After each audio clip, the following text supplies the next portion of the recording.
Hello everyone, good morning. কেমন আছেন সবাই? আজকে সকাল সকাল উঠেই সমস্ত কাজকর্ম তো ধরেই ফেলেছি। তো বারটা হলো বৃহস্পতিবার। সমস্ত ঘর দুয়ার লেপা পোছা হয়ে গেছে। তারপর দেখুন কি পরিমাণে একটা বৃষ্টি, মানে কি বলবো, এত খারাপ লাগছে। ওই অত বড় উঠোন সমস্তটাই লেপা কমপ্লিট, তারপরে নেমেছে বৃষ্টি। তো রাগও হচ্ছে, কিছু করার নেই। আর এদিকে দেখুন কেমন রোদও আছে, কিন্তু রোদও রয়েছে, তার মধ্যে বৃষ্টিও হচ্ছে। আকাশটা দেখে মনে হচ্ছে কতই না পরিষ্কার। তো চলুন জামা কাপড়গুলো নিয়ে ছাদে চলে আসলাম। তো এসে দেখি এখনও কিন্তু বৃষ্টি পড়ছে ঝিমঝিম করে, কিন্তু রোদও রয়েছে। তাই ভাবলাম যা হচ্ছে হোক, জামা কাপড়গুলো তো একদমই ভিজে অবস্থাতেই আছে, তো তাহলে মেলেই দিয়ে যায়। যদি জলটা থামে তো তাহলে শুকিয়ে যাবে। তো সেই জন্যই আমি এখন চলে এসেছি জামা কাপড়গুলো মেলতে। তো দেখুন কেমন পরিমাণে বৃষ্টি হচ্ছে, হালকা মতো বুঝতেও পারবেন নুনগুড়ি নুনগুড়ি টাইপের কেমন একটা পড়ছে। তো চলুন এখন জামা কাপড়গুলো আমি মেলে নিই একটা একটা করে। ভাবলাম জামা কাপড়গুলো মেলেই দিই। তো দেখুন বৃষ্টিটা কিন্তু আবারও বেড়ে গেছে, কি যে করি। কি পরিমাণে রোদ, তার উপর পড়ছে বৃষ্টি, আর আমি নিয়ে এসেছি এক বালতি ভিজে কাপড়। কী যে করব কিছুই বুঝতে পারছি না, মানে না পাচ্ছি কাপড়গুলো মেলতে, আবার রোদটা দেখেও মনে হচ্ছে একবার মেলে দিই। তো যাক, ভিজে ভিজে জামা কাপড়গুলো মেলেই দিই, তাছাড়া কোনো উপায় আমি খুঁজে পাচ্ছি না। এই জামা কাপড় কতবার মেলবো আর কতবার তুলবো, তাই ভাবলাম মেলেই দিই। যেহেতু ভিজে আছে, যদি একটু পরে দেখি যে না একদমই থামছে না, তখন নামিয়ে নেব। তো সেই জন্য একটা একটা করে মেলেই দিচ্ছি। তবে আজ সকাল সকাল একটু বেরোনোর আছে, তো সেই জন্যই আর কি তাড়াহুড়ো করে সমস্তই কাজকর্ম সারা হয়ে গেছে। আর বারটা যেহেতু বৃহস্পতিবার, সমস্ত ঠাকুর সেবা দেওয়াও কিন্তু আমার কমপ্লিট হয়ে গেছে। আর বৃহস্পতিবার ঠাকুর সেবা মানে একটু দেরিই হয়। তো তারপরে আর কি মুড়ি খাওয়া দাওয়াটাও করে নিয়েছিলাম মা, ছেলে আর আমি। তো সেইগুলি এখন ধুয়ে নিচ্ছি। আর তার মধ্যে কিন্তু বাইরে প্রচণ্ড পরিমাণে বৃষ্টি কিন্তু আবার হচ্ছে।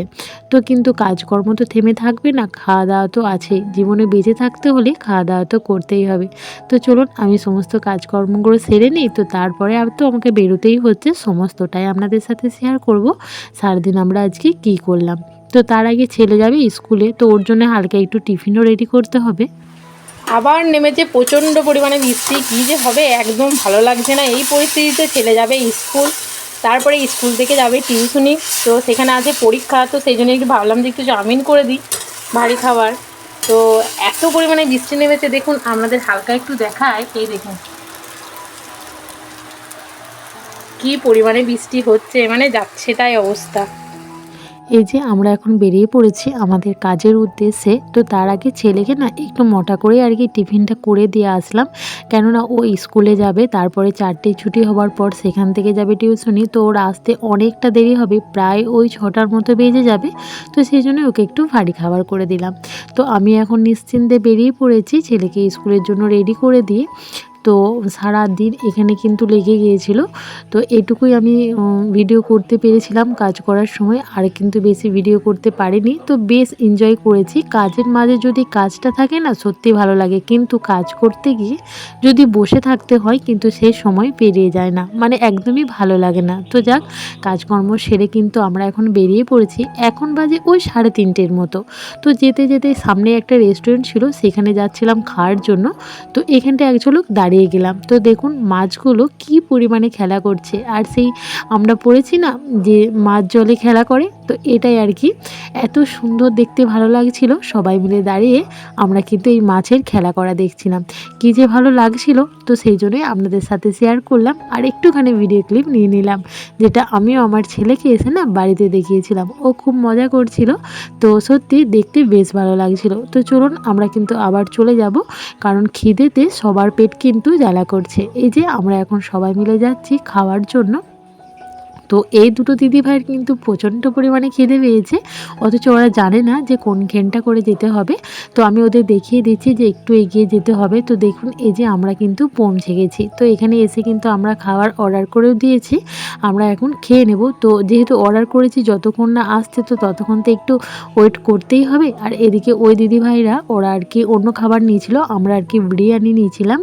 তো ওরা আর কি অন্য খাবার নিয়েছিল, তো ওদের খাবার কিন্তু চলে এসেছে। তো তারপরে আর কি আমাদের বিরিয়ানি, ওরা নিয়েছিল নান, তো নান আর মাংস কষা, তো আমরা নিয়েছিলাম বিরিয়ানি, ওদের আগেই দিয়ে দিয়েছিল। তো তারপর দেখুন আমাদেরও চলে এসছে একদম গরম গরম বিরিয়ানি, এত ভালো হয়েছিল কি বলবো। তো এখানের বিরিয়ানি কিন্তু সত্যিই নামকরা, আপনারা হয়তো জায়গাটা একটু হলেও চিনতে পারবেন। আমার ভাগ্নের যেদিন রেস্টই ছিল, তো সেই দিন আমরা কিন্তু এই রেস্টুরেন্টেই এসেছিলাম, আমরা ভেতরের দিকে বসেছিলাম আর এটা হচ্ছে বাইরের দিকটা।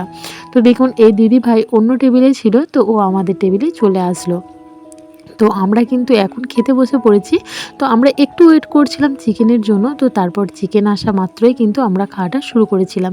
আমাদের খাওয়া দাওয়া প্রায় শেষের দিকে, আমরা এত এনজয় করছি কি বলবো, অনেক সবাই একসাথে হয়েছি তো সেই জন্যই হয়তো আনন্দটা বেশি হচ্ছে। তো আমাদের খাওয়া দাওয়ার পর আমরা ওখান থেকে বেরিয়ে পড়েছিলাম, আমরা ভেবেছিলাম রানিং টোটোগুলো ধরে নেব। তো সেই জন্যই আর কি বলা হলো যে সবাই মিলে ঠিক করলাম একটু সামনের দিকে এগিয়ে যাই, তো তারপরে রানিং টোটোগুলো পেয়ে যাব। এদিকে আমরা একটা মিষ্টির দোকানে ঢুকেছিলাম আর কি কোল্ড ড্রিঙ্কস খাওয়ার জন্য, যে সবাই ঠিক করলাম একটা বড় কোল্ড ড্রিঙ্কস নিয়ে সবাই আর কি ভাগ করে খেয়ে নেব। তো তারপর ঠিক হলো যে বড় কোল্ড ড্রিঙ্কস বোধহয় ছিল না, তো সেই জন্য সবাই 20 টাকা করে দিয়ে একটা করে পেপসি নিল। তো দেখুন এখন পেপসিগুলো বের করছে, এখানে 8টা পেপসি নামাবে, তো বেশ ভালোও লাগছে দেখতে। আমরা আর কি 8 জন আছি, তো প্রত্যেকে একটা একটা করে নিয়ে নেব। তো সেই জন্যই ওরা আর কি রেডি করছে মালটা। এই যে আমাদেরকে 8টা পেপসি কিন্তু দিয়ে দিয়েছে, আমরা এবার পেপসিগুলো নিয়ে আর কি বেরিয়ে যাব।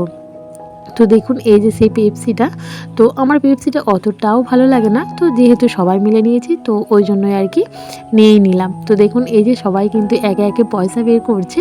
তো আমাকে আবার অনেকে বলছে তুই কী করছিস বল তো সবসময়। তো যাক বেশ মজা হচ্ছিল। এদিকে দেখুন মেঘটা কী পরিমাণে ধরেছে, এত চিন্তা হচ্ছে যে এই মাঝ রাস্তায় যদি বৃষ্টি নেমে যায় তাহলে কি হবে। ওই যে সামনে ঘরগুলো দেখতে পাচ্ছেন ওখানটায় আর কি বাস স্ট্যান্ড, তো ওখান থেকে আমরা আর কি টোটো ধরে নেব। তো আমরা সেই জন্যই কিন্তু বেরিয়ে পড়েছি টোটো ধরার জন্য। তো চলুন, আর আমরা যখন টোটো পেয়েছিলাম না কি বলবো, মানে এত আনন্দ হচ্ছিল। এখানে ছিল 8 জনা, আর 8 জনা টোটোটার পক্ষে একটু বেশিই হয়ে যাচ্ছিল, কারণ আগে থাকতেই একজন প্যাসেঞ্জার ওর মধ্যে ছিল। তো আমরা আর সামনে আর কি দুটো দিদিভাই নেমে যাবে, তো ওদেরকে বললাম এই বৃষ্টির মধ্যে কোথায় দাঁড়াবে, তো আমাদের কোলে কোলেই সবাইকে চেপে যেতে। তো দেখুন আমাদের অবস্থাটা দেখতেই পারলেন কি পরিমাণে, মানে আমরা মজা করছিলাম। তো এই মুহূর্তে আর কি ওই দিদিভাইরা নেমে গেছে, আমরা এখন বাড়ি ফিরছি। আর বাড়ি ফিরে আসা মাত্রই জানেন আমার ভাগ্নি ফোন করেছে, মাইমা তুমি একটু বাজার আসতে পারবে। তো ও যদি 5 মিনিট আগে ফোন করতো তাহলে কিন্তু আমি বাজারেই থাকতাম, আমি জাস্ট বাড়ি ঢুকেছি, তো সেই মুহূর্তেই ফোন করেছে। আসলে ওর তো সামনে বিয়ে, তো সেই জন্যই ফেসিয়াল করতে এসেছিলো। তো তারপর আমি বললাম আমার শরীরটা একদম ভালো লাগছে না, আমি মনে হচ্ছে যেতে পারবো না। তো তারপর ভেবে দেখলাম যে না ও একা, তো সেই জন্য আবার আমি গেলাম টোটো ভাড়া করে, মানে টোটোকে ডাকলাম আর তারপরে গেছিলাম। আসলে এখন তো জার্নিংটা আমার পক্ষে একটু বেশিই কষ্ট, তার মধ্যে আজকে একটু তো দেখলেন একটু বেশি হাঁটাহাঁটি করে ফেলেছি, তো পায়ের অবস্থা খুবই খারাপ হয়ে গেছে। তো এদিকে ছেলেও টিউশন থেকে পড়ে এসেছিলো, তো বললো মা আমি তোমার সাথে যাব, আমার সন্ধ্যেতে কোনো টিউশন আর নেই। তো ভাবলাম যাক সারাদিন স্কুল টিউশনি করে ছেলেটাও কিন্তু অনেকটা হয়রানি হয়ে গেছে, গেলে হয়তো একটু ভালো লাগবে। তো সেই জন্য আর কি ওকে নিয়ে আসলাম। তো দেখুন এখন ভাগ্নির ফেসিয়াল হচ্ছে, আর আমিও না যথেষ্ট পরিমাণে ক্লান্ত হয়ে গেছি, পাটা যথেষ্ট পরিমাণে ফুলে গেছে গো। তো সেই জন্যই ছেলেকে ওদিকটা বসিয়ে আমি এই ফাঁকা জায়গার মধ্যে বসে পাটা মেলে নিলাম। তো বেশ আরাম হচ্ছে, আর পাটা না প্রচণ্ড পরিমাণে ফুলেও গেছে।